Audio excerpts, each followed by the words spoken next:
नमस्कारम सद्गुरु। मंदिर में अपना नाम, नक्षत्र और गोत्र बताकर पूजा करने का क्या महत्व है? ये चीजें बहुत महत्वपूर्ण थी जब देवताओं को एक खास तरह से बनाया जाता था। जब मैं कहता हूं कि देवताओं को एक खास तरीके से बनाया जाता था, देखिए ये सब एक बड़ी खिचड़ी बन गया है। ये एक बड़ी खिचड़ी बन गया है क्योंकि इस संस्कृति को जीवन की अभूतपूर्ण जटिलताओं को समझकर बनाया गया था।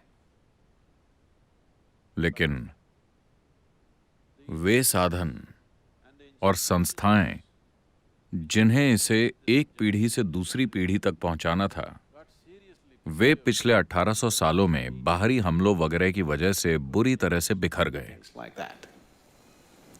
Otherwise, this is a very sophisticated science.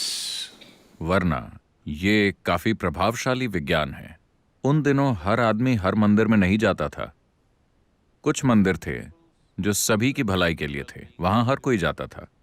लेकिन किसी खास वजह के लिए लोग अपने कुल देवता के पास ही जाते थे। यहां तक कि आज भी उनके अवशेष मिलते हैं।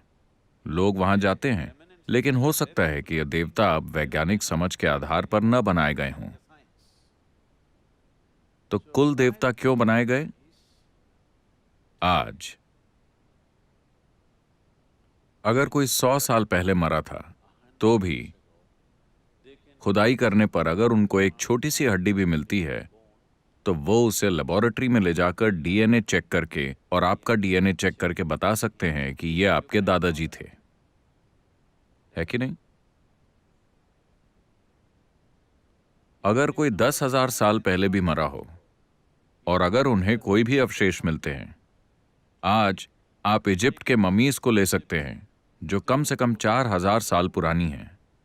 आप इस मम्मी का डीएनए लेकर इजिप्ट में उस बंदे को खोज सकते हैं जो अभी सड़क पर विरोध कर रहा है कि वो तूतनखामेन का वंशज है।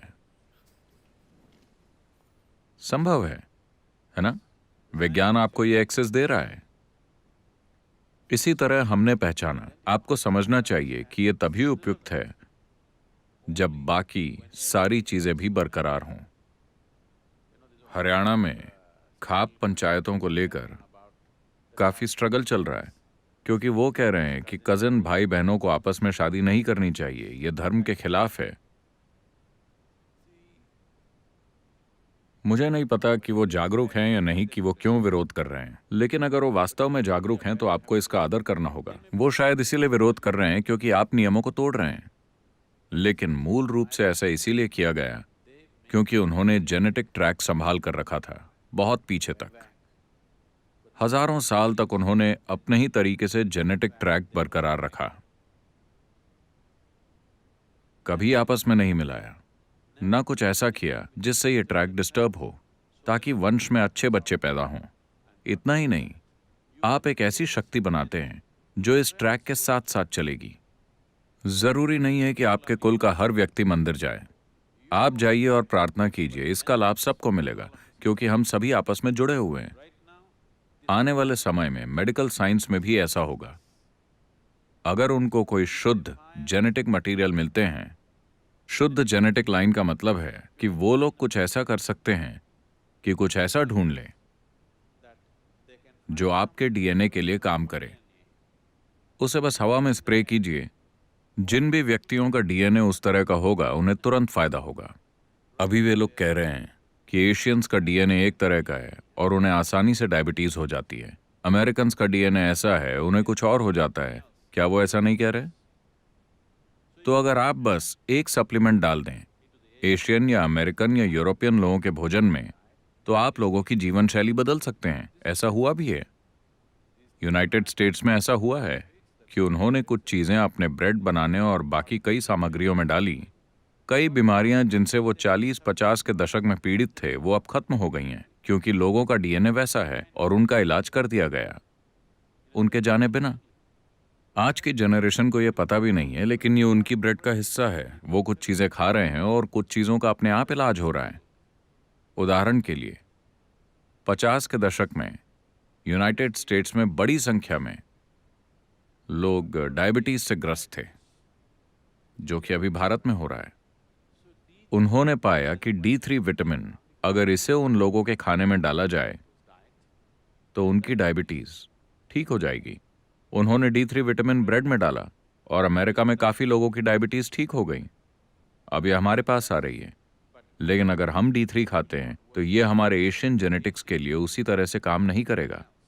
हमें कुछ और ढूंढना होगा। हम आपको बता सकते हैं कि आपको क्या खाना चाहिए।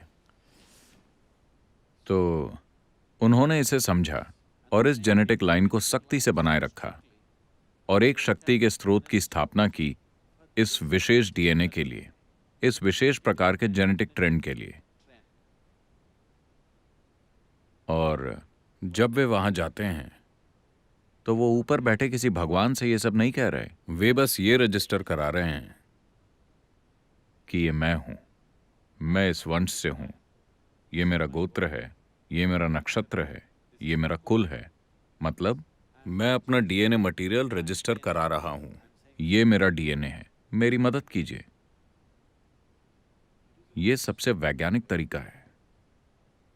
विज्ञान जो खराब हो गया, टेक्नोलॉजी सही तरीके से ट्रांसफर नहीं हुई, आज ये सब खिचड़ी बन गया है। इसलिए ये अब पहले जैसे काम नहीं करेगा। अगर उन्होंने जेनेटिक लाइंस को बनाए रखा होता तो वो उसी तरह से काम करता। लेकिन अभी आपको पड़ोस की लड़की से प्यार हो गया, वो कोई भी हो सकती है। आपकी पसंद उन चीजों को बनाए रखने से ज्यादा अहम हो गई है। मेरा मतलब समाज बदल गया है, तो उन चीजों का अब मतलब नहीं रहा। लेकिन जब चीजें सही तरह से बरकरार थीं तो इसका महत्व था। ये जीवन की एक बेहतरीन समझ थी, जेनेटिक्स की और उसके काम करने के तरीके की एक बेहतरीन समझ।